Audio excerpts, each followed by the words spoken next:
Derek Young and Matt Hall from inside the press box at Bill Snyder Family Stadium after K-State beats Kansas 21-17 for another victory in the Sunflower Showdown. We're going to start talking about Alex Barnes carried the ball today for 117 yards and 2 touchdowns. Bill Snyder, of course, was very proud of Barnes after the contest. Every snap he plays that way. It just, had some significant meaning to it today. Alex, great competitor. Of course, Snyder was pleased with Alex Barnes' play. Derek, an uneven game for sure. K-State was fortunate to get this win against Kansas today, but got it in large part thanks to the play of Barnes. Yeah, Barnes running the ball. He's been kind of their best, probably most consistent weapon on the offense this year. He showed up again today, along with Alex Delton, as those two combined in the second half probably carried K-State to victory. Absolutely. There's a number of plays you could single out that were huge for K-State in this game to get this win. Probably none bigger than Barnes' run on 4th and short from midfield from the Wildcat where he picked up the first down. He talked to us afterwards about that particular play. My first instinct was just to bounce it outside because it didn't feel like anything inside was available.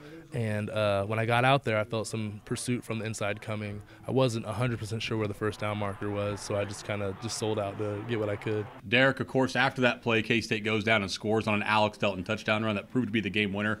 Hard to picture K-State getting this win, though, without that play from Barnes. Yeah, that's a big 4th down conversion there for K-State, and they didn't have one prior to that. Yeah. They missed and didn't convert, so that's one play that K-State got that KU probably wishes they had back. Of course, some other plays happened in that game too. That K-State was probably a little bit fortunate. Sure. The drop touchdown by KU, so they were fortunate in some things, but they also made the game-winning plays at the end when it counted.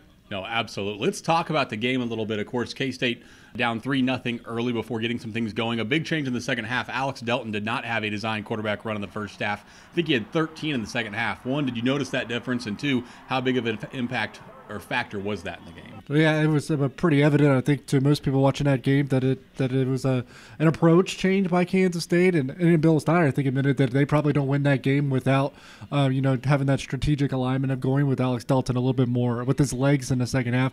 And I would agree. I think it was a tremendous factor. They don't win without him running. He had the touchdown to win the game. So. Absolutely. Let's flip sides to the defense. K-State's defense, of course, wasn't perfect. KU did some big things today, had some big plays, of course, with Steven Sims. But late in the game when K-State needed to stop to get the win, they got some help, of course, but they did get that stop. Yeah, they got some help, and they've had some help along the way. KU got some help. It wasn't anything but a sloppy game, to be fair, but K-State's defense did get the stops when they needed so, and a big game from Justin Hughes. I think that's to point out.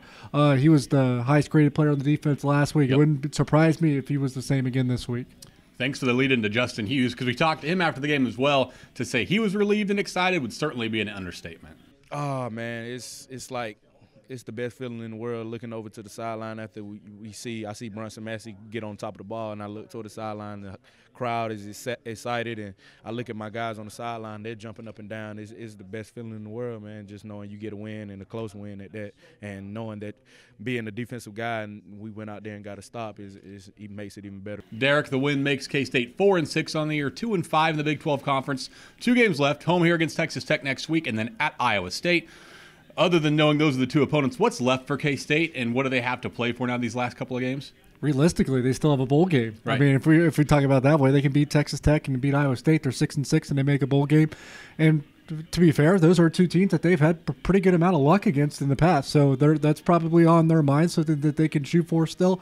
Do we believe that it's likely? Probably not. Those are 2 tough games, tougher than what Kansas State is accustomed to seeing. Texas Tech is an improved ball club, as is Iowa State, but you just got to kind of weather the storm here, keep moving along, and I guess if you're Kansas State, you feel like you have something to play for, and then a bowl game is still within reach. Absolutely, well said. K-State does win today, 21-17. Bill Snyder has not lost to Kansas in this stadium since 1989. For Derek Young, Matt Hall, Grant Flanders, thanks for watching on K-StateOnline.